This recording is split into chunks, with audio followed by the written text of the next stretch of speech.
नमस्कार मित्रांनो, new Omkar motor drill स्कूलमध्ये आपलं स्वागत आहे. मला बऱ्याच जणांनी प्रश्न विचारला होता की हा सिम्बॉल आपण कधी वापरायचा. हा पार्किंग लाईटचा सिम्बॉल आहे. हा आपण हायवेला चालत असताना एखाद्या रस्त्याच्या कडेला जर आपल्याला गाडी थांबवायची असेल तर याचा आपण उपयोग करू शकतो.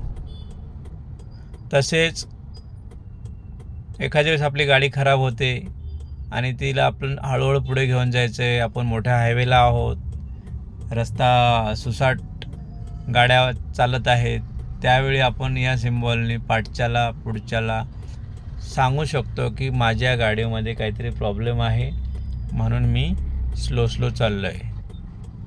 यामुळे काय होईल की ती लोकं जी आहे स्पीडवाली ते आजूबाजूने आपल्या निघून जातील. आपल्याला त्याची तकलीफ होणार नाही किंवा आपली त्यांना तकलीफ होणार नाही.